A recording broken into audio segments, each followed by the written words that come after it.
Hey everybody, welcome back to the Beyond the Backlot podcast in the studio, where we take a look at some of our favorite movies from the 70s, 80s, and 90s, and the great people, places, and artistic creative minds that made them happen.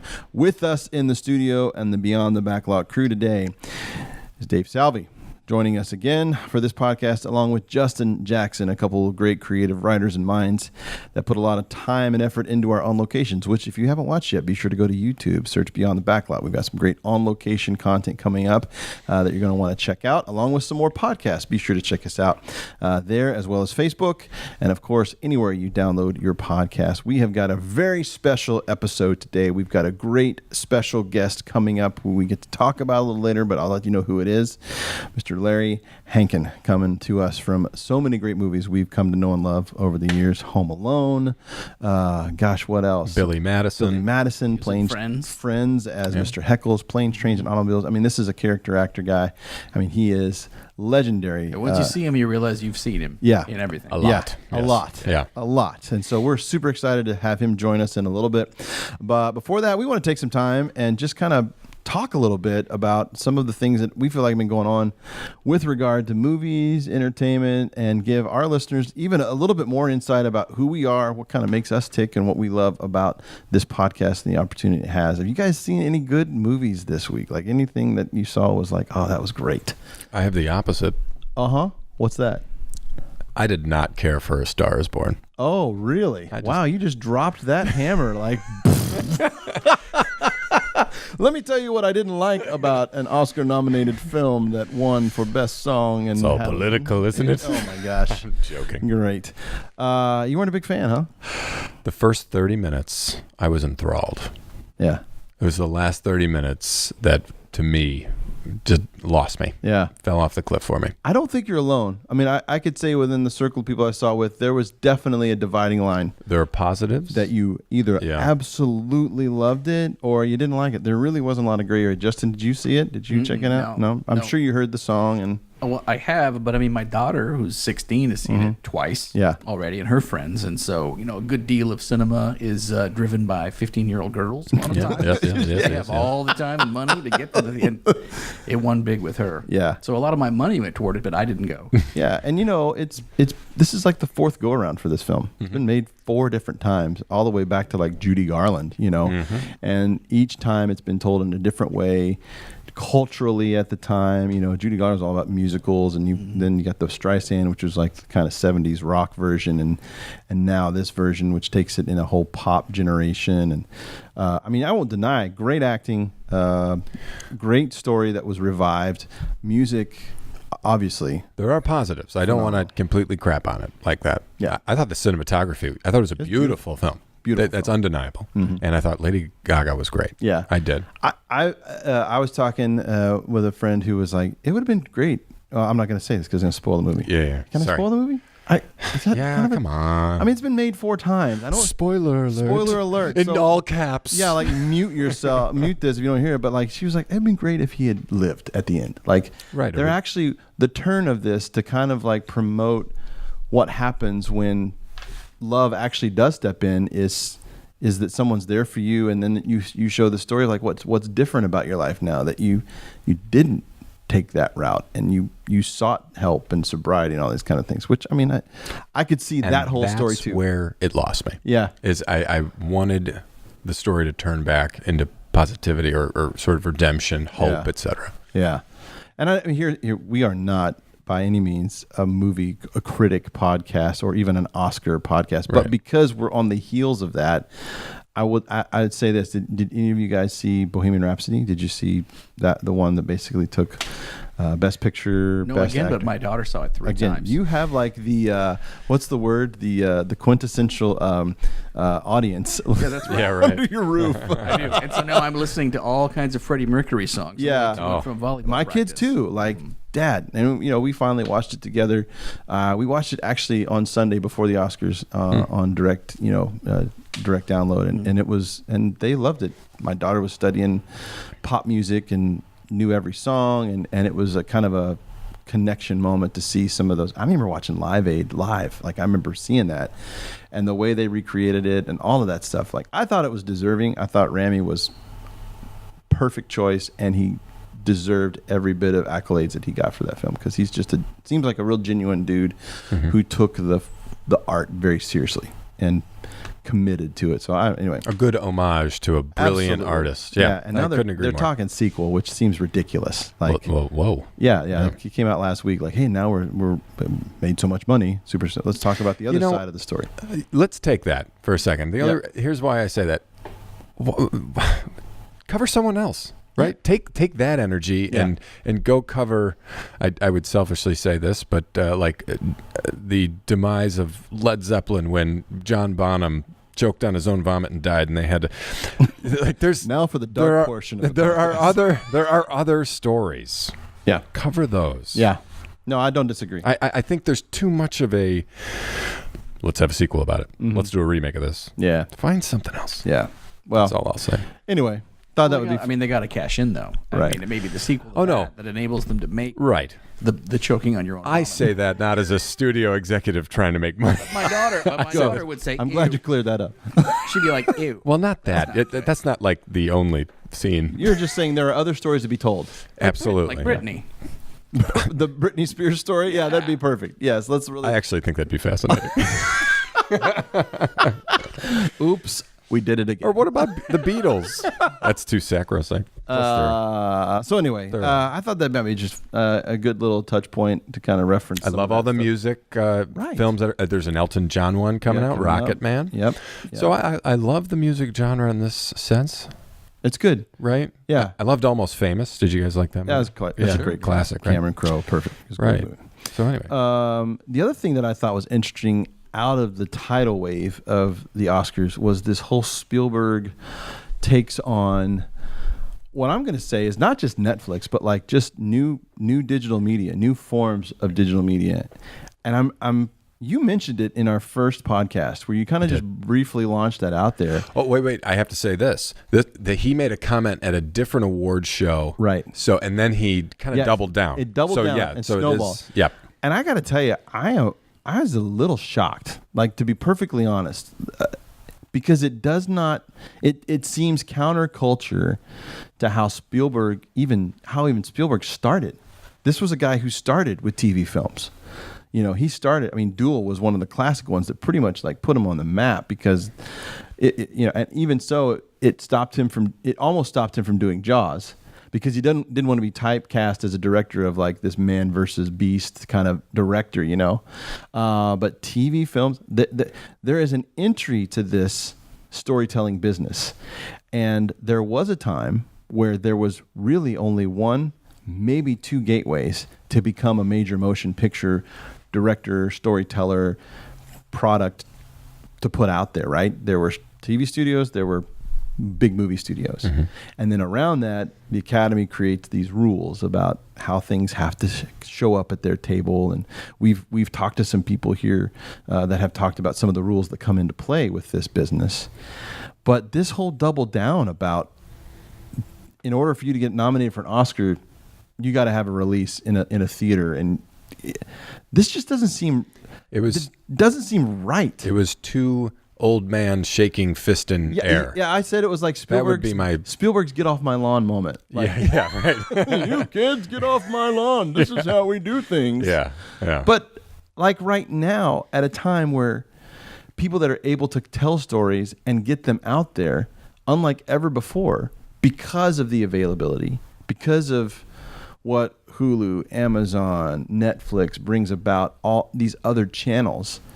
It seems like if you're a proponent of art, if you're a proponent of creativity, then allowing people to have fresh ways of delivering that seems like a good thing. And it seems like there's a punishment here. It seems like there's two issues, right? Yeah. And one is, you can't be nominated for an award. And that's sort of his role as he's kind of the president of the Academy right now, isn't he? So he's kind of he is a huge weight in that role, yeah. But then I think the other thing, though, is it seemed like he was saying, we just don't want the theater to die. Like, we don't want. So it was more about, we want filmmaking to be experienced in the theater as opposed to in the home theater. Which is very related to his first set of comments. Yeah, absolutely. Right. That it's the pinnacle of the craft of the medium's experience. Yeah. Right. Yeah. I'm a total. Can you tell that we might be Spielberg fans around here? I'm a bit of a Spielberg apologist. But, where is the sanctity of the Academy? Where does it stop and where does it start? And new media, I totally agree with everything you're saying. With the creation and the ability to pump content out there and for creators to have avenues to get their names and their work out there and their stories out there, there's never a better time. Yeah. But where does the sanctity of what the Oscars mean to the movie business? What are the qualifications? I think he's just trying to create a line. I don't mean to be a total Spielberg apologist, but I see both sides, and I think part of his comments were misunderstood, as in they were branded as a classic outrage culture of anti Netflix or something, which is not true. Well, no, and then it's just come out over the past few days that he's been meeting with Netflix, trying to clarify, probably trying to bridge some gaps. And you know what he's probably seeing right now? He's seeing just money poured into Netflix without going to the theater. Yeah. And he's probably, I'm sure, lobbying for, hey, do a lot of more theater releases in some respect. I know what Spielberg's doing. Yeah, but I can just tell you that, to bring it full circle, what is the best movie or entertainment that I've seen? And my wife and I realized we'd missed out on season 3 of Daredevil. And we're always looking for stuff we can watch together. We watched it, and it was amazing. To me, I would say that's some of the best writing, the best acting. It's the best comic franchise to me. Yeah. And I wasn't able to go see that in the theater. You wouldn't. Right. So it wouldn't have been available to me. Yeah. If people weren't disobeying. Yeah. Steven Spielberg. Well, but this was more about the awards. He's very pro Netflix in terms of content creation, because a part of his first round of comments was about as you said, some of the best writing, best directing, best acting is going on in TV right now, and it is awesome. I feel like it's a both and. And I don't want to belabor. Just though, my last point would be probably part of. I know what he's thinking. Spielberg's strategy was probably he saw the pendulum going a little too far, and this is his extreme response, just to bring it back a few ticks. Yeah, maybe that was part of his thinking. Yeah, and maybe he's like, all right, I'll take a hit, but I think starting the conversation with Netflix will then normalize it to a point where both sides are happy. Yeah, I agree. I think it's a both and. I think we're going to see some more thinking towards how all of this plays out, because and maybe it's not just one, it's not going to change. It's not going anywhere. But it's still new, so they're figuring it out. They're just going to have the Netflix awards. Right? And they probably could and should. Yeah. And it'll probably be huge. Yeah. It'll actually release 5 years at one time. We're going to binge the award. We're all going to be 25 minutes long. Oh, that's great. Today is a pretty fun day. We've got somebody joining us, Larry Hankin, who, I'm just going to tell you Wikipedia, because if you're thinking, it sounds familiar, but like you had mentioned Friends, where his iconic. I could have a cat. Yeah. I could have a monkey. I could have a monkey. The classic line that everybody remembers. So many great movies. I am so excited that we get to talk and share some time with Larry Hankin today. Welcome, Larry Hankin, to the Beyond the Backlot. Thank you podcast. for that introduction. I hope I can. You've already lived up to it, man. Cool. You've already lived up to it. Larry, thanks for being here. We are excited to talk about your film, your television credits and history, and how all of that has become such a part of our culture for all of us, but even now, how it's taken another leap. Yeah, I guess a lot of people approach me about they grew up with me, kind of thing. Right. I don't know how to take that.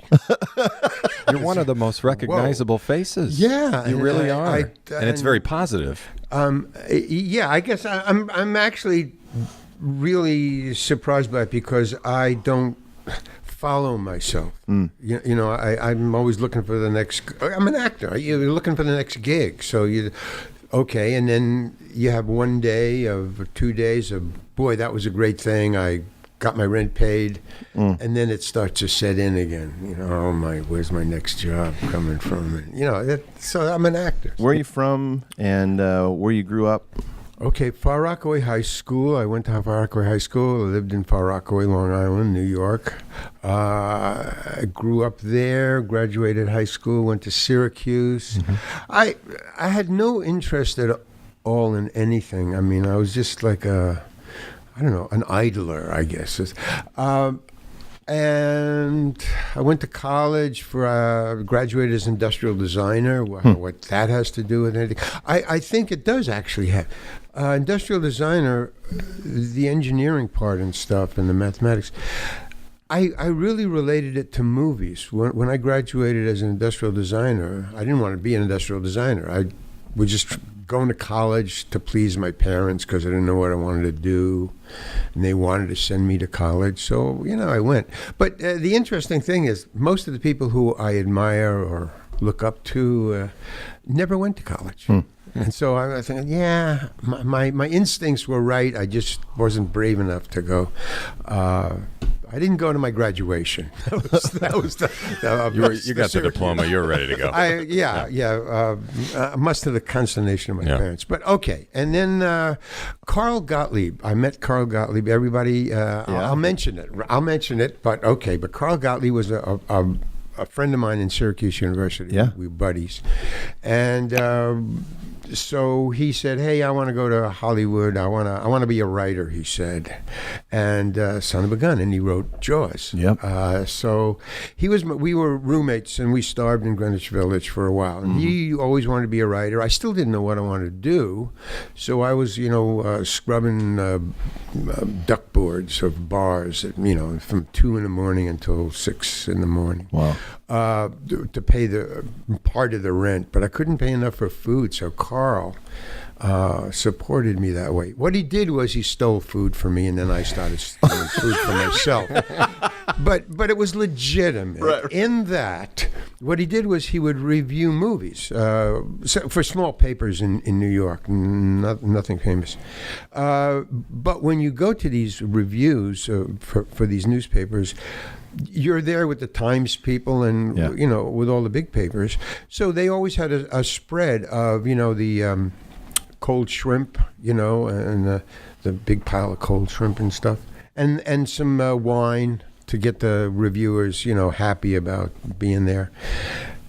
So what he would do is, and they always had these linen napkins, white restaurant linen napkins at these affairs. So what Carl would do is, and he would go to like at least 2 a week, but more. He would get a white linen napkin, and he would take a huge handful of shrimp and he would put it into the napkin, and then he would stick it in his suit pocket because you had to, So for months I was living on liver and peanut butter sandwiches for the vitamins and health, nutrients in it. And then 2 to 3 times a week I would have cold shrimp. And Carl's suits, like pocket shrimp, pocket shrimp, right? And Carl's suits would smell of fish. That was the kicker. I loved that one. His suit, it smelled of fish.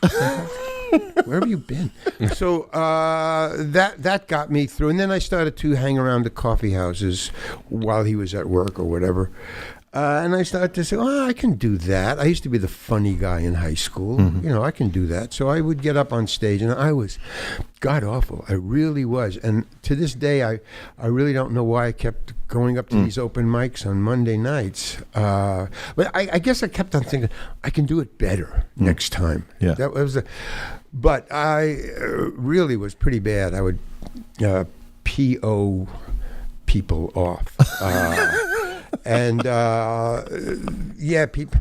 And then I started to get good, and then a couple of months, took me 6 months of Woody Allen's manager came into the coffee house and came up to me afterwards and said, "Hey, you want a manager? You got a manager? No, you want one? Yeah, okay." And so I was opening for Woody. Boom. See, in other words, I'm always, what? How did that? Yeah. But I was opening for Woody, and that was really cool. And then he started, the manager started booking me separately, and I was touring. And then I toured with the Love and Spoonful and the Blues Project and all the 60s bands, so all of them, man. If I didn't tour with them, I played, in a nightclub or whatever, wherever, or the arena, wherever they played. And this was stand-up. Were you doing stand-up? But I was doing like, I didn't even know this. Somebody said to me, "Hey man, you're just like Lenny Bruce," and I go, "Who's Lenny Bruce?" Yeah. This is the truth, folks. It doesn't matter how many movies you've seen. There's a lot of things I don't know. So I didn't know who Lenny Bruce was, but then Lenny Bruce played the Village Vanguard in the Greenwich Village, which was right around the corner from the coffee house that I was in at the time. And I went to see him, and I didn't see the similarity at all. And not only that, I thought he was not that funny, and then it's the same thing with Dylan. When I first heard Dylan, I thought he's not that good. And I mean, I just was and then somebody said, "No, listen to him." And they to both. Somebody said, "Go listen to this guy." And I bought his record, Lenny Bruce's record. And I thought, "Oh wow, man, yeah, this guy is cool." But I wasn't doing any drugs at all. Mm-hmm. But I was getting this hate and stuff that he was getting, and cops. I was opening for the Love and Spoonful, and I was doing my. Pretty funny. And then I got into I don't want to talk about God now. And I started talking about God, and no, we don't want to hear that. We don't want to hear that. No, do the funny stuff. I thought, okay. So I don't want to. And I just kept on doing the God stuff. And all of a sudden, this is Washington University down in, I don't know, south. Washington University, and the in St. Louis? Yeah. WashU, yeah. Right, and so they had these old auditorium, big auditorium, but it was big, but it was old-fashioned. So they had these like wooden movie armrests on the, just like these chairs, but you could pull them off. And they were the students were pulling the wooden armrests off and throwing them at me. 20, 30 of them, get off the stage. I called my manager, Woody Allen's manager, Jack Rollins. I said, "Jack, I can't do this. They're booing, da-da-da-da-da." He said, "Why don't you join Second City? You can do what you want to do, and it's their theater, and you got 5 other people on the stage. So why don't you do that? So come on back to New York." So I flew back to New York. Second City was in New York, and I auditioned actually with Robin Williams. Me and Robin Williams auditioned together. What year was this? Well, it's got to be 1961 or 2, somewhere around there. 61, I believe, was the Second City in New York.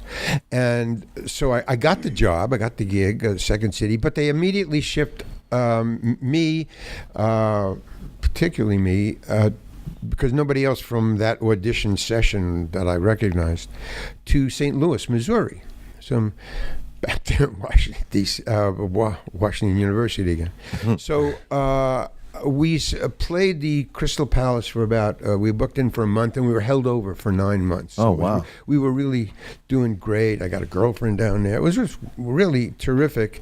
From there, Paul Sills came down. He runs the Second City, the director. He came down, saw the show, and took me and Jack Burns, who wrote Hee-Haw. He was the guy who came up with that. Wow. So me and Jack he worked with Avery Schreiber. I went up and worked in Second City with Jack.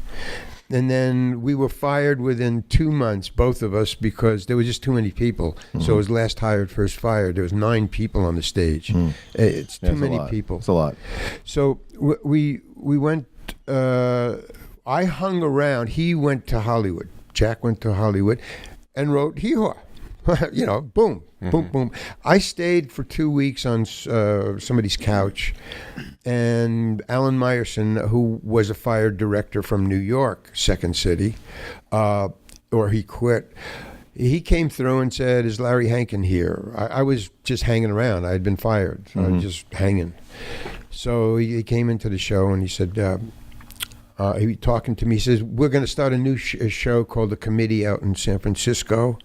And we want you to be in the company. Hop in the car. And I go outside, and again, it's freezing. It's Chicago. It's the winter, and there's this car. There's what do you call it? Station wagon. It's packed with people and kids and stuff on the top. Suitcases. Yeah, and right. Stuff. Yeah. There's about seven people in there, and it's the company. The entire company is taken from New York that he hired, and he was driving through Chicago. He said, "We'll pick up Larry in Chicago, and we'll keep on going to San Francisco." And I said, No way, because I didn't know what was out there. And he said, it's starting a new thing. And I said, no, tell you what, you go out there, you settle down. I'm going back to New York. You send me a plane ticket. All of a sudden, I'm very professional. You send me a plane ticket, and I will consider it, and I'll go there. But that's what they did. I went back to New York, and 2 weeks later, I got a plane ticket. Actually round trip. They were cool. And this was improv stuff that you guys were doing? Yeah, improv. It's Second City stuff. I mean, we were all from Second City in one way or another. So, yeah, and then so that got me to the West Coast.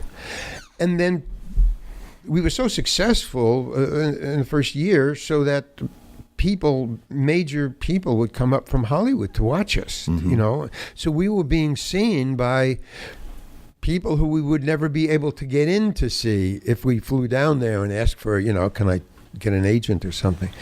So the entire company, from that point on, well, I'd say 1 to 2 years. At 2 years, a lot of the company was starting to drift down, and we're bringing in new people, and that was the trend. And I refused to stay. It was all face acting down there. Whole body. You want to see the whole thing. Stage. Yeah. And I wouldn't go. They kept on inviting me down, and then Laverne and Shirley, Penny Marshall, yeah, came backstage. I mean, everybody in the world came to see us. It's amazing. So, but Penny came and she talked to me. She said, we're doing a show down there, Laverne and Shirley, and there's a part I want you to be in. Will you do that? And I said, yeah, sure. So I flew down and I did it, and from there I got an agent, and he wanted me to come down immediately. So I did, but I starved for a while, couch surfed and stuff. And then I started getting gigs, and I became an actor, and boom, which one thing led to another. And the second or third job after Laverne and Shirley, which was the first thing where I was introduced as an actor and got an agent and was official, was Escape from Alcatraz. Right. Charlie Butts. Oh, my gosh. Charlie Butts. There it was. But that was like the second thing, and I was co-starring. Mm-hmm. That, again, blew my mind. I just did Laverne and Shirley. With that guy, what's his name? Yeah. Clint something? Westwood? So, yeah. But the interesting, oh, man. Because from that point on, when I became involved in Hollywood, because in stand-up, you're going from gig to gig. It's just nightclub to nightclub. It's just you and and after a while, it's just the same. It's nightclub. You do it. You stay in a hotel near the club, and you get on the plane and go to the next place. But when you go to Hollywood, you're auditioning, and it's a whole different rhythm. You're out of work. You're in work. You're da-da-da. I'm not your ordinary actor. I have ADHD. I get angry quick. I need time. So I cause things to, okay, so we're rehearsing with Laverne, with Penny Marshall, and it's a dance scene. That's why she wanted me to work with her. Right. Was because she saw that physically I had rhythm, and she's a physical person. So we were working on a dance routine, a funny dance routine. So I noticed that, I didn't know him at the time, but her brother, Gary Marshall, who's directing the show and writing the show, he's off in the corner watching. And I didn't know him. I just was with the casting people, and then with Penny. So and he comes and he says, and he stops us, and he comes over to me, and he goes, "What are you doing?" I said, "I'm rehearsing with Penny." "Well, what is all this touching-feely stuff?" Well, we're dancing. He said, don't give me that crap. Gary's strong-arming you. Yeah. So there was one thing where I would dip, and I thought, well, that'd be funny. What if I dipped and I dropped you? So we'll do it near the couch. So I drop her. She falls on the couch. So that was. She said, "What's the stuff on the couch?" I said, are we doing a dip? And I didn't want to drop her on the floor. So she says, "All right, just no more of that stuff, okay?" And that was it. Then he walks away. And Penny looks at me like, well, it's my big brother. And she shrugs. She says, "I don't know." So we stopped that stuff. Oh, right. So there's a dance scene, but it's so mild and ridiculous because she's a funny lady. Right. She was a funny lady. Yeah. So we were doing some really funny stuff. And so anyway, okay, so I go to Escape from Alcatraz. And from there I get, stop doing that funny stuff with Penny to co-starring role. That was amazing. And so I got a huge amount of money, more money than I had ever gotten in my entire life. What was that like to go from? I mean, you like you said, it was scary, gig to gig, and then all of a sudden, two things I feel like happened. One, you went from an improv doing your own thing to now being told what to do and how to act, and then also being paid more money to do that. Like that was the problem. That was the problem with me. The money was okay. That was a side thing, but the doing my own thing, that's a big point in my life, is that I'm doing my own thing and now you're telling me what to do. And that's where the ADHD and the arguments started to conflict happened. The conflict. And they would say, Larry has an attitude problem and, da-da-da. Which I do. I mean, I do have an attitude problem. I'm working on it. We all are there. Yeah, we all are. So I did Escape from Alcatraz, and that was really great. But the two separate parts of that was, one, I got to hang with Clint, but more important, I got to hang with Don Siegel, the director. He was an amazing guy. I just looked up to him. I followed him around like a puppy, man. It's just he was like, "Where's? Get away!" Or he would put me on all the time. It was very endearing, but he would just put me on, man. But the other part was I got $35,000. Which I immediately cashed. I just wanted to see it.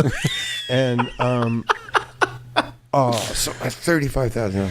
There's some roles for you that have left cultural markers on people. I mean, first, and you probably didn't know that. Yeah. You didn't know it at the time, even, right? Oh, you never do. Yeah, right. I mean, with Home Alone. And never yeah, I mean, I knew that because I had seen 16 Candles. I mean, I knew the guy was big, great director, but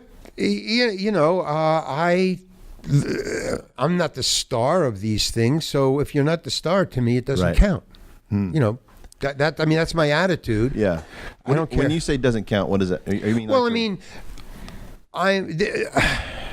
I'm a plumber. I'm a hired gun. I'm hired. Right. The star or a co-star or the important people. Yeah. They're important people. They get special chair. They get a special aid. They get a special Winnebago. They get special. Mm-hmm. And I'm not special. So as long as I'm not special, I'm just a guy here. I'm going to do my job. I'm going to do the best job I can. And I'm going to go home and I'm going to look for another job. Right. And that's it. Yeah. Period. But I think, if I may. Yeah, go for it. I was just going to say, we look at a lot of different movies from going from good to great. Into those special characters in between that are so memorable. Like in Planes, Trains, and Automobiles as the taxi driver. Doobie. Hilarious. Well, everyone knows that. And then the guy who picks him up, I forgot who the actor's name is, with his wife who carries the bags. And they're sitting in the bed of the truck. But those are, you are so important to the difficulties of these two men's quest to get home. Right. I guess, but here, okay. As a character that is just okay, but here's memorable. What you don't know. Okay. Here's what you don't know. That's why we're here to talk to you. Two things. One is good and one is bad. Okay, so the bad part of what you don't know is, okay, so I do Doobie, and he hired me, John hired me to do Doobie because I did a good audition. He figured, oh, this is the guy. So there's no reward to that I did Doobie well. That's what I was hired to do. He saw that. He said, okay, we're going to get that guy. So I do Doobie. I'm driving in a cab. Now, that cab was not on the road at all. That was shot in a what do you call it, a hangar? What do you call those things? A hangar. Yeah, a hangar. A hangar, like an airplane hangar. Yeah. Well, but on the studio, it's called something else. Okay, so anyway, that cab was set up on blocks. There was no wheels to that cab, and it was set on springs also because there was two guys on the front, one guy on the front and one guy in the back, who would kind of shake it like it's riding on a thing, So, and then they had people running back and forth with lights, so it looked like it was moving. It wasn't even a green screen. Right. It was actually guys running in front of the dark. I mean, it was and that's great. So we go into this hangar, and then there's this cab up on boxes, and there's guys standing around with lights and stuff and like that. And John says, okay, you people, you sit in the car here and you do the scene. I'm going to be upstairs in the TV village. And that was upstairs somewhere. So in this, wait a minute, hold it. Wow. There you go. Okay. So upstairs, he disappears. Right. But there's a microphone in the cab so he can talk to us and we can talk to him. So we do the scene. And he goes, okay, now this is Candy. John Candy. John Candy. And just improvise. You drop your lines. Okay, everybody, just let John go for a while. Okay, blah, blah, blah. So then he goes, okay, now, Steve, you do this same thing. You improvise. Then everybody else say their lines kind of the same. Don't worry about being perfect. Okay, Larry, the same thing. Okay, now everybody improvise. So we're there for like the entire day. Yeah. For it's one scene. Right. And he's just then he comes down and he sits on a little box, a little like a soapbox, not a soapbox, a little milk box container. Yeah. Apple box, yeah. And he sits on it right outside of the right side of the driver's side, right here. And he goes, okay, and he says, all right, now improvise again. Now he says, improvise again, and then he goes, John, remember about the third time you said blah, blah, blah? He had memorized all the improvisation. Oh, wow. He kept on saying, no, when you said that, you answered that. Oh. And then John said this. That was like a mind-blowing experience that he had memorized all that we did. So, okay. We finish that scene, we go on. Now we go to the real thing where we pull into the motel. Yeah, right. That's, real. Okay, so I drive in, and John says, okay, it's not in the script, but Larry, carry in the bags with them. So this is the bad part. See, like you say, oh, it's an iconic, movie and blah, blah, blah, and you are great in that. So he says, carry it in, so I'm getting an extra part now. Carry it in, and he says, no, when he's talking to the clerk inside, stand close, stand with them, and Larry, say this. And I go, blah, blah, blah. And he goes, run it a couple of times. They run it a couple of times, and he goes, all right, Larry, get out of here. Just get out. I go, why? He says, no, you're out. You're not in this scene. Out. I go, okay. So they do the scene, and I'm not in it. But the blow to my ego. Yeah. Oh yeah, because I wasn't ready for it, and I was just, so I thought I've done something wrong. Right. Yeah. And then about 2 days later, John fires somebody, and I said, where's Hal? I don't know. He had an argument with John, and he was fired. Okay, so that was what, and then I start to see, no, John is like that. Mm-hmm. he's on and then he's off. He's on and then he's off. It's really strange. So that was and I carried the get out of the scene with me for the rest of the time I was in the movie. Wow. Well, I wasn't. That was the only thing. But then when he called me back, each to do, I guess, Home Alone. Home Alone, right? Alone, Yeah. So you brought that with you? Yeah, man. Yeah, because in other words, if I screw up, I could be fired. This guy doesn't fool around. Very particular. Yeah, I mean, he was very friendly and blah blah blah, but then I would see him, with somebody else, and so there was always that threat, that suspicion kind of running. And again, I'm a stand-up comedian, I'm a writer, but as an actor, I'm sensitive. Yeah, because that's not my thing, what was that? I said I guess you can start to feel kind of disposable, right? Like, yeah, and so that's why I don't make any bones about. I'm coming in, I'm doing my job, I'll do the best I can, and I'm going to look for another job. That keeps me even. Well, there's the job, and then there's the character that you created, though, and the character. Yeah, but that I have nothing to do with. That's just me. In other words, I don't. You know what I'm saying? I have to. On Barry, when I did Barry, right? That I thought, oh my God, this is a real acting job. This is acting. I got to have a backstory here because this guy, and I knew that Bill Hader, who I really respect, he's really funny and very talented. I knew the show was funny, sort of funny, so that I could make it funny. And I said, no, I'm going to go deep dive. I'm going to go all the way. I'm going to just be an actor and do this serious, man, which was a danger for me because silence to a comedian, a stand-up comedian, is danger. Right. And I got that in my bones. Your silence is, so there was silence the entire time I did it, but I got away with it. I think I got away with it. Everybody said I did a good job. All I know is that I was going out on a limb because I had never gone as deep as to, I don't know if, I haven't seen it. I only saw it once. I mean, the show, where I was in the show. But I remember on the set when I was in my monologue and I was talking to him, and in my mind, in the character's mind, he's thinking, well, whether I'm either going to kill him or me. That's what's going on. I'm either going to kill him or me. And as I'm doing my lines and stuff and thinking those kind of thoughts and getting into it, my lower lip started to tremble. That I had tapped into some, groove. Yeah, I tapped into an acting groove.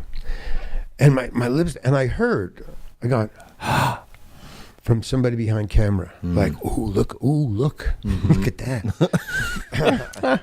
but I was in my mind, I was like totally, I don't know, dyslexic. I don't know. I was separated. One was I'm really into this, and the other was, wow, my lip is trembling, which is not lip trembling at all. Was this new for you after so many years of acting? Yeah, it just blew my mind. I mean, while I was doing that part, my mind was blown as I'm doing it. And you're like, I don't want to get out of this. I gotta stay here. And I expected, them to then say, cut. What's going on, Larry? Or don't do it that way, or be funny or something. No, he just says, great, thanks, moving on, and boom, and that was it. So that was like a total departure. So I'm still, even as long as I've been in show business and acting and doing, I'm still blown away by things that I do or things they ask me to do, or sometimes I can't do it and I'll do something else, Yeah. So it's a mystery. It's a mystery. I mean, obviously I go back to Billy Madison, where you and Bradley Whitford were just awesome. Like again. Okay, let me tell you an Adam Sandler story. Yeah. By the way, we have some Triscuits. We have some delicious Triscuit crackers in case you're hungry. Got any raisins? Tom Pepper. I got you. Right, yep, okay. I got you. We're gonna. We need to get to that for a few questions there. Wait. Which one were we on? Billy Madison. Billy Madison. Billy Madison. The raisins are in your pocket. Okay. Yeah. the thing about Billy Madison, okay, so me and Brad, but I didn't know this, but Adam Sandler was a fan of mine. He had seen, well, that's why I was in the movie. He said, hey, get Hankin to audition, at least let's look at him. So I got the part, and the first insult was my friend, I won't say his name, but was directing the movie, and he got fired. So my friend hired me, made me cut my hair. My hair was about this long. Yeah, it was really short in the film. And I wanted to tie it in a ponytail, but my friend said, no, you got to cut your hair off, which in those days, that was, no, I can't cut my hair. And he said, well, you're not in the movie then. So I thought, okay, I need the money. I'm in the movie. Okay. So I cut my hair, and then Adam, I was, acting and stuff like that for about 2 or 3 days. So he'd seen my work. And then so we're having lunch in a restaurant. Adam is sitting at a different table. I'm sitting with my friend. And Adam says, hey, Larry, come here. Sit at my table. Ooh, Adam Sandler's calling me over to his table. Right. So he goes, and he's questioning me, hey, so how long you been in show business? What are you doing? Da, da, da. And then he says, somebody do you do anything funny? I go, what do you mean? He said, just, I don't know, a funny face or something like that. So there was and I thought, well, I do have a funny face, but I mean, a face that I could make that is funny. I do it for little children, but I don't want to do it for you. It's a stupid thing. I'm in a restaurant. Right. So he goes, no, do it.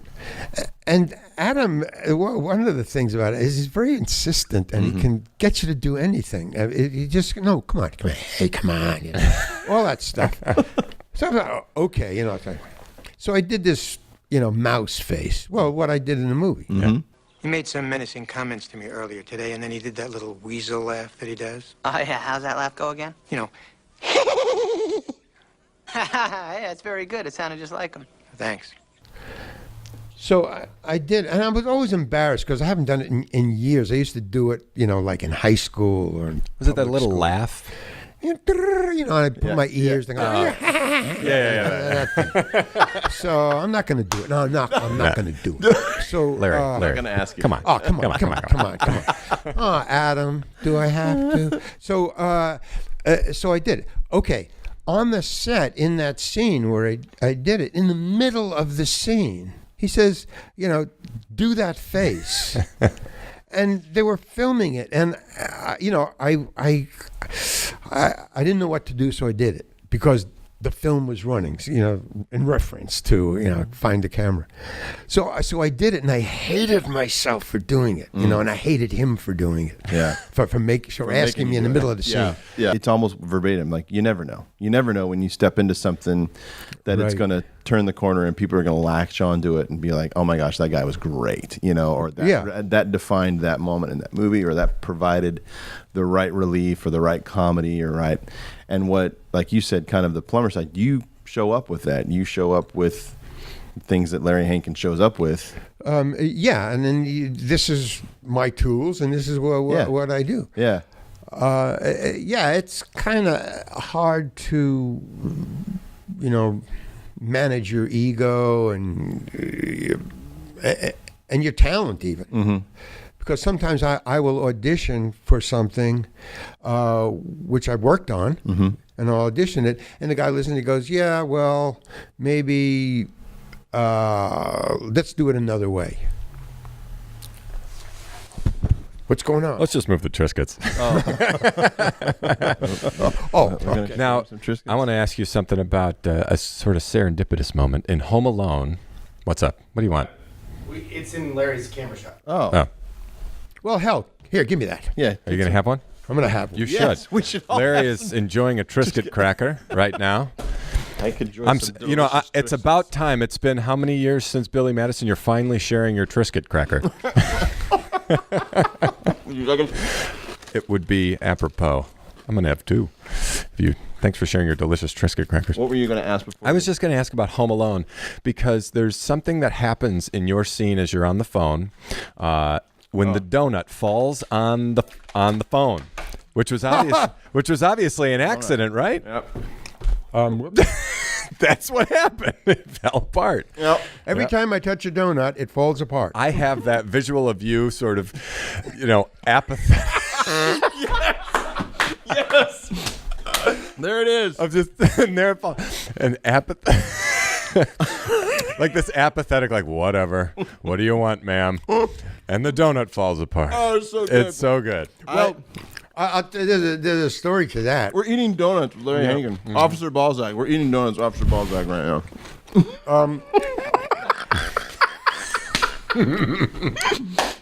So good. Yeah. How many donuts did you? Same? How many donuts Oh, did you? good get? question. That's the story. Yeah. Okay. Let's do it. Here's the thing. Daniel, what was that guy's name? Who was with Joe Pesci? Stern. Daniel Stern. Yeah. Yeah, he. Don't mind if I do. Yeah. I get a call from my agent saying, Larry, they're making another movie, Home Alone, and they want you to be in it. Daniel Stern is the co-star. He's signed to do it. He's giving them a lot of problems with the money, so they don't think they're going to go along with it, and they want to replace them, and they want to replace them with you.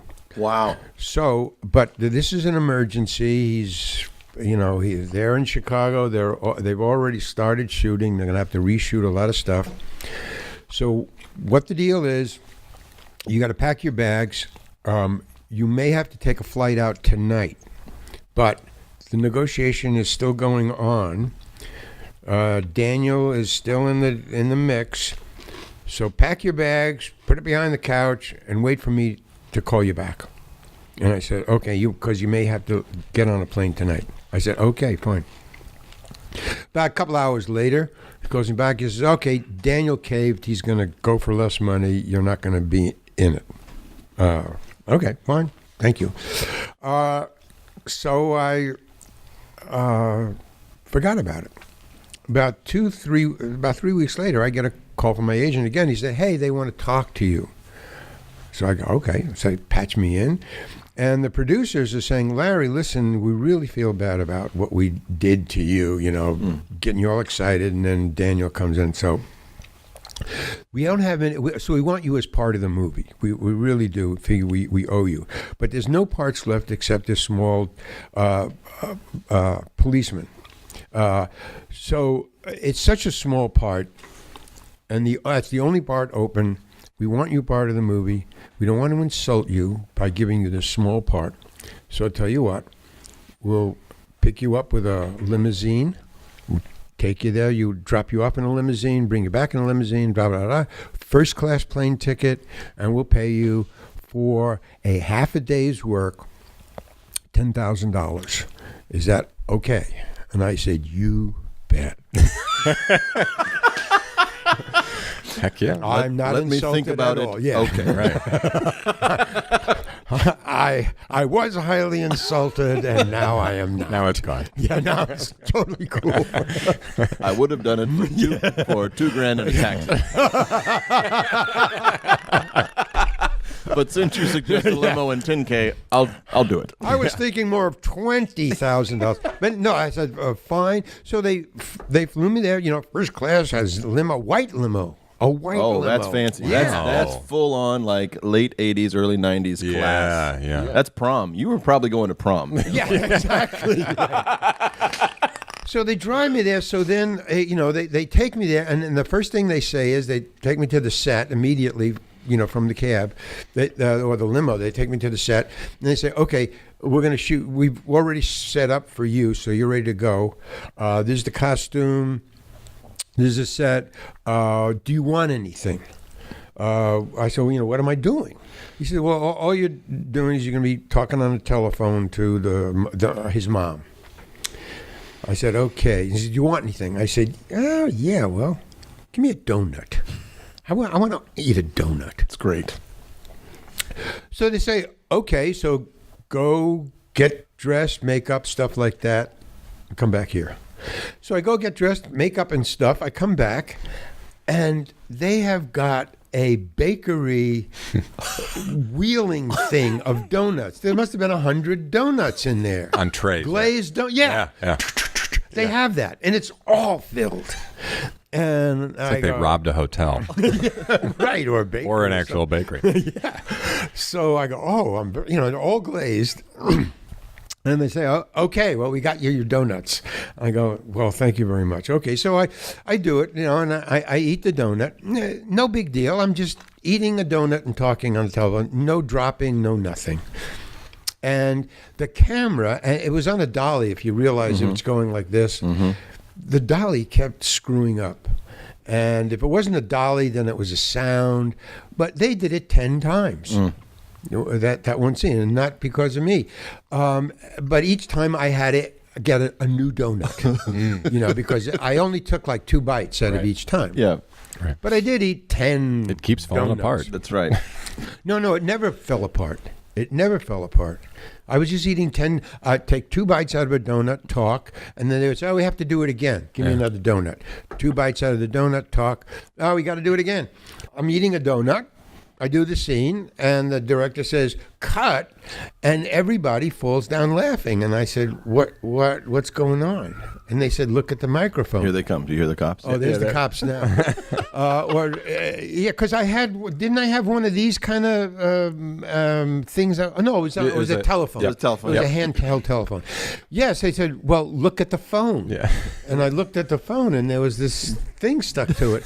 And I didn't know it, and the director didn't stop the cut. That's great. And he said, when he said cut, he said right away, so that's the one we're taking. That's the one we're using. Was Hughes directing that scene, or was it like a second unit? Or no, he was directing it, but there was nothing to direct. Yeah. The only thing that was the cinematographer or the camera operator would say that jiggled or there was a bump, but it had nothing to do with directing or me. They just said, Larry, do it again. And I go, why? It's a lights thing or camera. And then the last one, it just happened, and he says, we're using that one. It was the last take?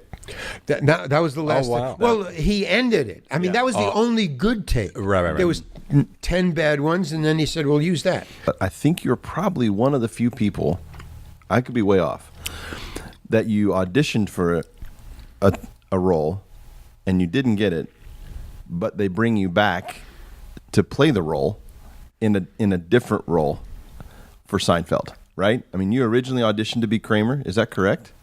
Yeah. And so then you don't get the role for the run, but they brought you back in the finale to play Kramer within a Kramer. What was that like? Well, I'm interested. Yeah. No. Keep talking. What are you talking about? Where are we? We're on to the raisins, but we don't have any. Dang it. Yeah, it's a good interview anyway. Okay. Yeah. That was really weird because the audition... Originally? The original... No, wait, yeah. Which I'm assuming was with Larry David, right? Well, I auditioned for both parts with Larry David, but one I didn't know Larry. Mm-hmm. The first time. When I auditioned for Kramer... Mm-hmm. That was a very well. No, when I auditioned for Kramer, I guess no, it was just an audition that I did, and I had known Michael. Michael and I were friends from before because we had always auditioned for the same parts. Okay, makes sense. For at least a year. Yeah, I would always see him, and then one time. We were cast as brothers in a sitcom, a restaurant sitcom. I don't know. We robbed the place. We were 2 brothers who robbed the restaurant. So he knew me, and Larry David knew my acting, and he said that I looked more like Kramer than Michael Richards did. I looked like a hippie. What they were looking for. What they were looking for. Yeah. But when, so I just auditioned and didn't get the part, just another audition. But when I saw Michael Richards, when I saw the show, and I saw who got the part, because I always do that. Yeah, right. I watch to see who got the part. He got the part. What?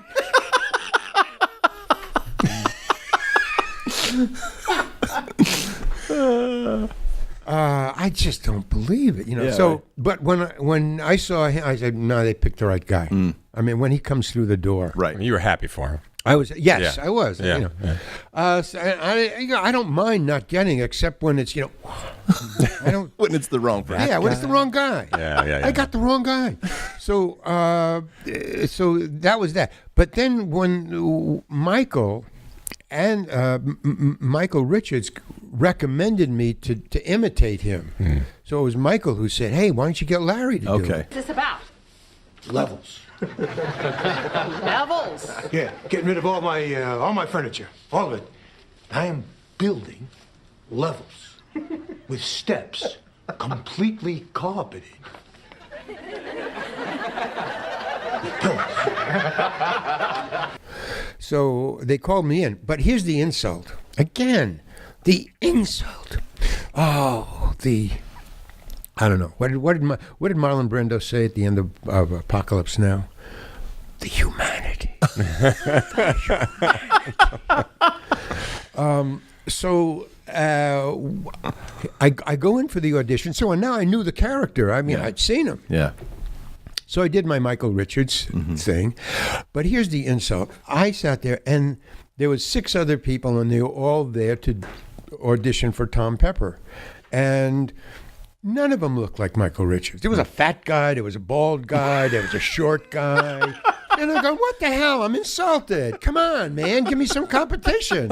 I got this.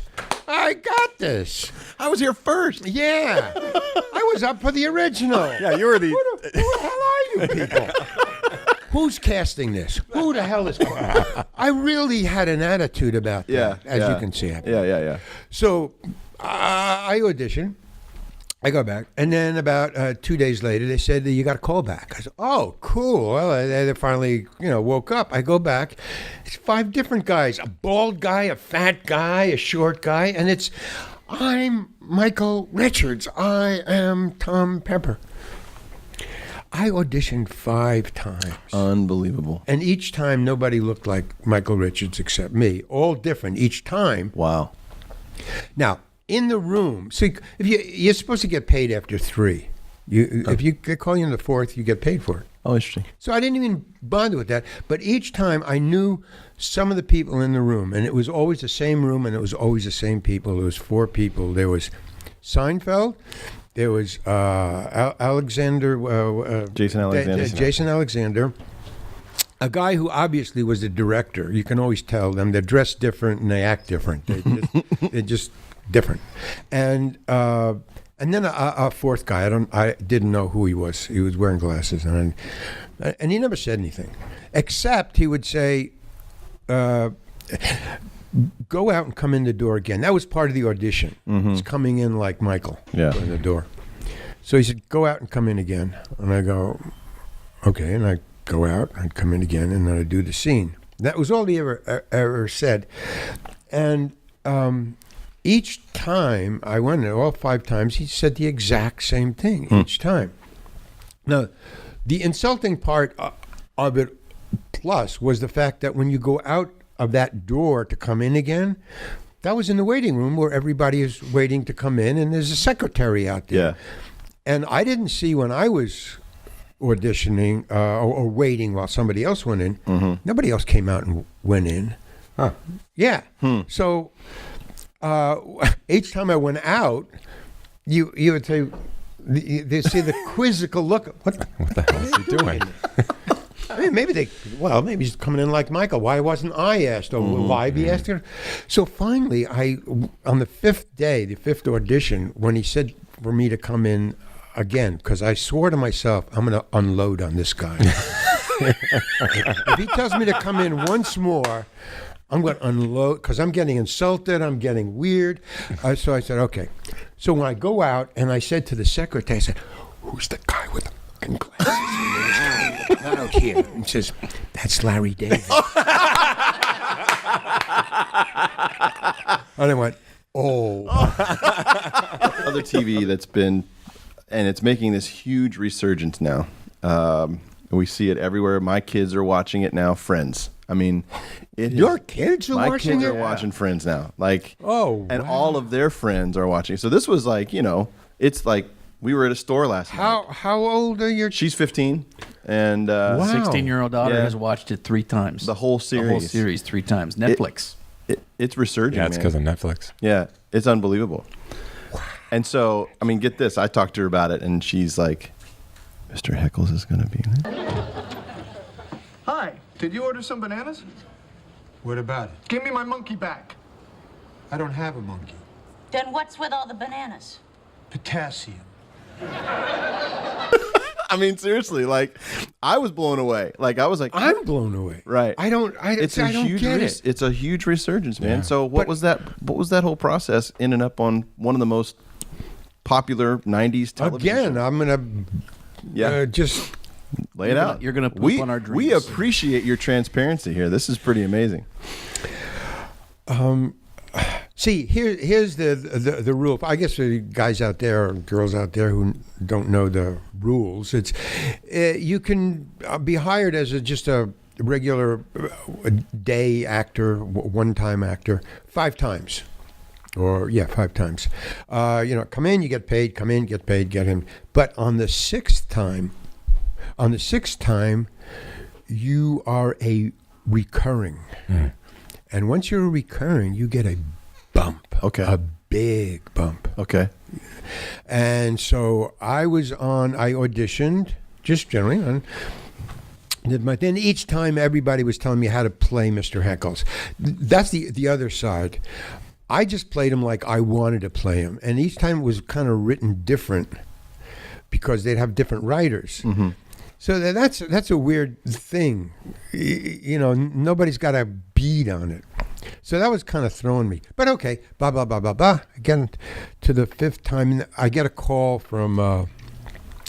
I never got along with anybody. Not that it was bad blood or anything. It was just that I'm not a talker. I don't have any... I just hang to myself, or I watch. I like to watch what's going on so I can get into the rhythm of the acting. So I just watch. But every time they would finish, they would just go together, the friends. They would and they would talk to each other, talk to two.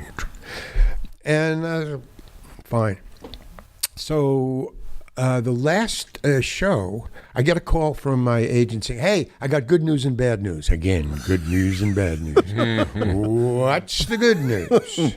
The good news is you got a call from friends. You got your 5th show. So, one more.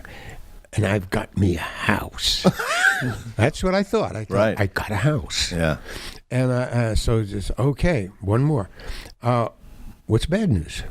Said, you die in this episode. Oh, my gosh. Within 5 seconds, I had a house, and friends took it away. So no one told you life was gonna be this way. No. Does that happen? What? A death aside? Do you think that happens a lot when they get to those points where they know it's going to be another financial step for people? Like, do you think that happens a lot where they realize if we go to this next episode for someone or this next level, we're going to have to pay them more? And do you think that happens where they make financial decisions? Is the story that important where they'll forego that? Like, or do they look at it and go, man, we do this again, we're going to be on the hook for another? Oh, no, because they had an unlimited budget. Yeah. They were big stars by then. Yeah. No, I think what the deal was they... I went to the writer during the show to ask him. I said, okay, did you write this? Because it was the same guy who said, this. And he said, yeah, this was the episode I wrote. He said, well, why did you have me killed? He said, I didn't.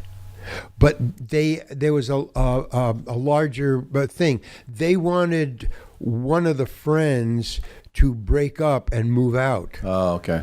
And so they had a set already built, and they said, all right, just kill him off because because we want that apartment for somebody else. Right.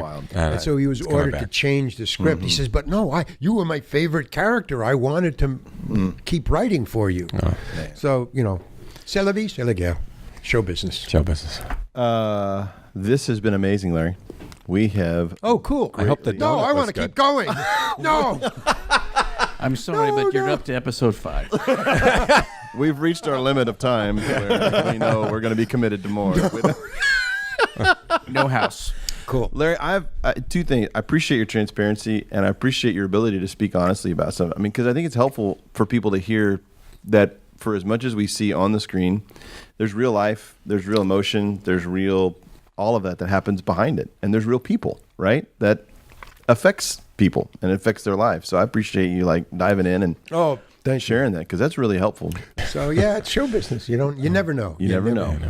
Larry, thanks again for your time. Thanks for the donuts. And the Triscuits, all of which were amazing to share with you. Yeah, so I think on behalf of all the fans, we just appreciate the characters that you've created. Absolutely. There's a lot of work and a lot of love on your behalf. Oh man, I love doing when I like the part. I love doing it. It's when you need the money so I just dropped out and I just want to do my own thing, which is one of the things I want to just say. Yes. Before closing. Yeah. I'm now starting to do my own stuff, my own movies, my own writing. I'm writing a book. So just for anybody out there who's a fan of mine, just look for it. I'm not ready to tell you anything about it, but in about a month or 2. Yeah. Just check it out. And go to Vimeo, Larry Hankin. Oh, Vimeo. Vimeo, yeah. All my stuff is on Vimeo. Yeah, that's great. Thank you. Well, thank you. This has been another amazing episode of Beyond the Backlot. In the studio, thanks to Dave, Justin, and of course our great special guest, Larry, for joining us. Be sure to check us out on Facebook Live, Facebook Watch, all of those great spots on Facebook, as well as our YouTube channel. Search Beyond the Backlot. And you can, of course, subscribe to us on any place that you find your podcast, especially iTunes and all those great things. Thanks for joining us. We'll see you next time in the studio on Beyond the Backlot.